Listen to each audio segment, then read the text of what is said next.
I will discuss with you. आज मैं आपके साथ डिस्कस करूँगा वो इम्पोर्टेंट आइडियम्स जो इंग्लिश में बहुत ज़्यादा बोले जाते हैं और उसकी रियल मीनिंग क्या है वो हम आपके साथ शेयर कर रहे हैं। उम्मीद है कि आप ये लेक्चर आखिर तक देखेंगे और इंशाल्लाह आपको बहुत फ़ायदा मिलेगा।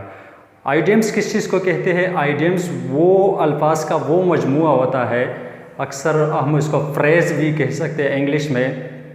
वो 2-3 अल्फाज का मजमूआ होता है जिसका कोई एक स्पेसिफ़िक मीनिंग होता है, एक स्पेसिफ़िक मतलब होता है उसको कहते हैं आइडियम्स, जो अक्सर हर ज़ुबान में पाए जाते हैं। उर्दू में भी अपने आइडियम्स है, इंग्लिश में है, पश्तो में भी आइडियम्स है। लकसंग जिस तरह हम पश्तो में बोलते हैं कि द सम आसान दे लगा द की खोड़ले वनते के आसान दे नो दगा से इंग्लिश के हम चिकम दे जो आइडियम्स है वो हम आपके साथ आज शेयर करने वाले हैं।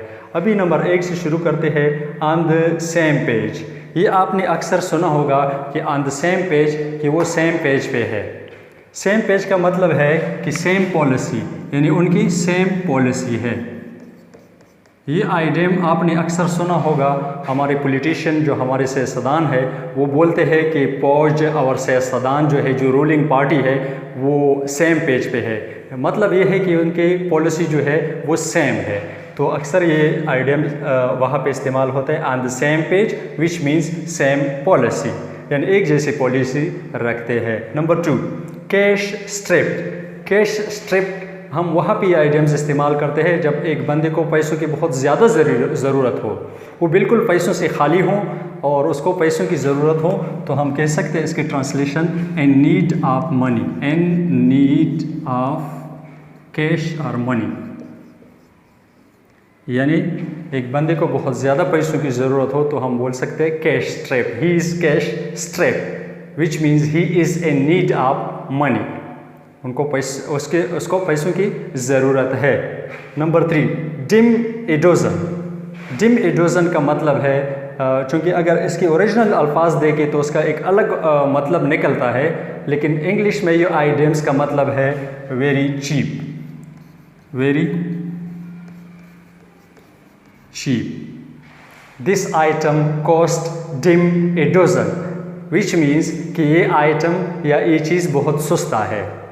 तो एक ऐसी चीज़ जिसकी कीमत बहुत ज़्यादा आपके एक्सपेक्टेशन से भी सस्ती हो, तो वहाँ पे हम ये आइडियम्स का इस्तेमाल कर सकते हैं। ही कॉस्ट डिम एडोजन, यानी उसकी कीमत बहुत चीप है।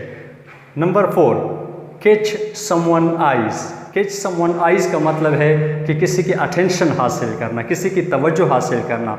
बंदा कोई ऐसा फेशियल एक्सप्रेशन बनाता है या बॉडी लैंग्वेज का इजहार करता है या कोई एक और एक्टिंग करता है या बोलने से, वो किसी तरीके से भी हो सकता है, लेकिन जिसका मुद्दा हो कैच समवन आई, किसी की तवज्जो हासिल करना हो, तो हम ये आइडियम इस्तेमाल करते हैं कि catch someone eyes means getting someone attention, getting someone attention, किसी की तवज्जो हासिल करना। नंबर 5 है hard nut to crack. Hard nut to crack, ये आइडियम हम वहाँ पे इस्तेमाल करते हैं कि हम एक ऐसे मसाइल का, एक ऐसे मसले का, एक ऐसे काम का सामना करें जो बहुत ज़्यादा मुश्किल हो। हम बार बार कोशिश करते हैं लेकिन वो सॉल्व नहीं कर सकते, वो मसला हल नहीं कर सकते, वो काम हम कर नहीं सकते। तो वहाँ पे हम कह सकते हैं कि दिस टास्क या this person is hard nut to crack, which means hard problem, hard problems, सख्त मसला जो बंदा कोशिश के बावजूद भी हल नहीं कर सकता, तो वहाँ पे हम ये आइडियम्स इस्तेमाल कर सकते हैं। ये पर्सन के लिए भी इस्तेमाल हो सकते हैं। फॉर एग्जांपल टिपिकल पर्सन, एक ऐसा बंदा जो आपके जो आपकी बात, जो आपकी परसुएशन की जो स्किल आप इस्तेमाल कर रहे हैं उसको राज़ी कर रहे हैं, लेकिन वो नहीं मान रहा है, तो उसको हम वहाँ पे आइडियम इस्तेमाल कर सकते हैं। Hard nut to crack, hard problems are typical person.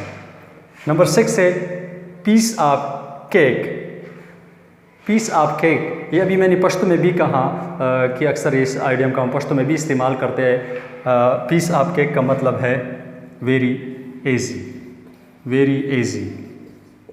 एक ऐसी काम, एक ऐसा टास्क या एक ऐसा मसला जो हम बहुत आसानी से हल कर सकता है, या एक ऐसी चीज़ हो जो वेरी इजी हो, बहुत आसान हो, तो वहाँ पे हम ये आइडियम इस्तेमाल करते हैं, piece of cake. This work is a piece of cake. ये काम बहुत आसान है, which means this work is very easy. अब ये 6 आइडियम्स मैंने आपके सामने पेश की जो इंग्लिश में बहुत ज़्यादा इस्तेमाल होते हैं। आगे जाकर हम 5 और आइडियम भी आपके साथ शेयर करेंगे। तो नंबर 7 पे है इन हाई स्पिरिट। इन हाई स्पिरिट का मतलब है हम उस सिचुएशन में बोलते हैं, उस मौके पे हम बोलते हैं कि एक बंदा बहुत ज़्यादा खुश हो, वेरी हैप्पी।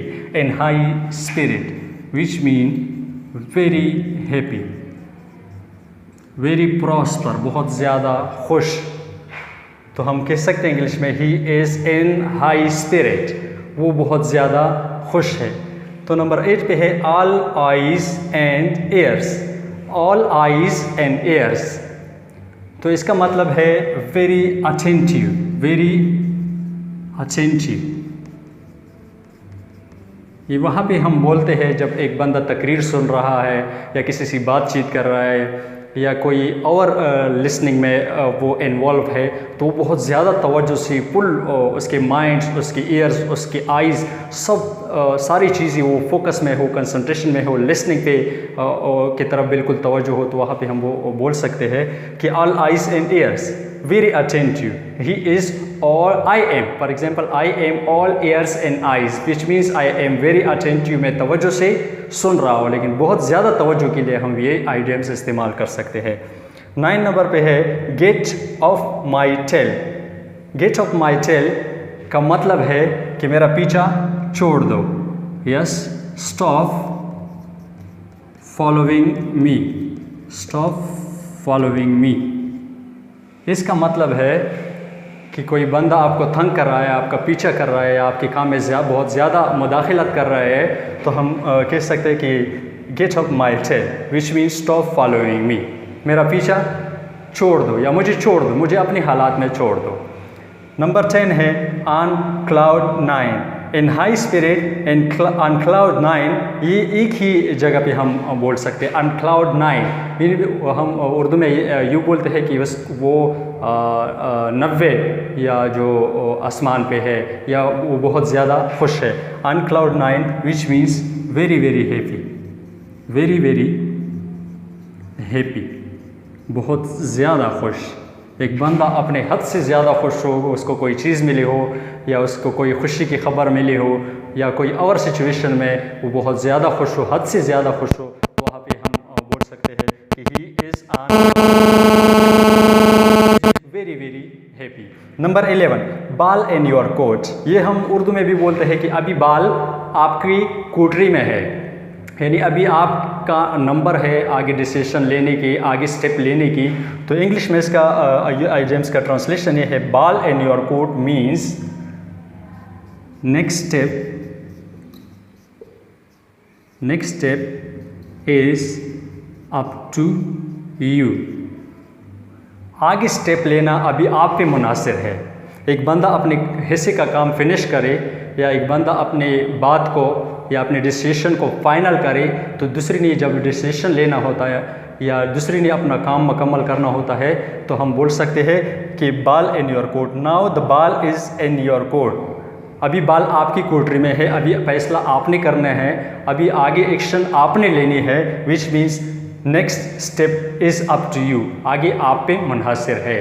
तो ये 11 आइडियम्स जो थे जो मैंने आपके साथ शेयर की और उसकी वजाहत की उर्दू में, तो आई होप कि आपने ये अंडरस्टैंड की होंगे। तो अभी आप इसको दोबारा देख सकते हो, अगर इसकी स्क्रीनशॉट लेना है तो स्क्रीनशॉट ले लो। और ये बहुत ज़्यादा जो कम्पिटिटिव एग्ज़ाम्स है उसमें भी आते हैं, जिस तरह NTS है या ईटा है या कोई और जो यूनिवर्सिटी की एंट्री टेस्ट है या PAF के एयरफोर्स की जो टेस्ट है उसमें भी ये आइडियम्स आ सकते हैं। तो ये अगर आप अभी से सीख ले तो ये आपके लिए बहुत ज़्यादा फ़ायदा देंगे। Thank you very much. और अभी आखिर में मैं आपके साथ एक रिक्वेस्ट करना चाहता हूँ। अक्सर आप मेरी चैनल देख रहे हैं, मैं तो आपके लिए वीडियो बना रहा हूँ, यूट्यूब पे मेरा चैनल है। अगर अभी तक आपने सब्सक्राइब नहीं किया है तो I am invite you to come over there and see my page watch my lecture and subscribe my channel. Thank you very much.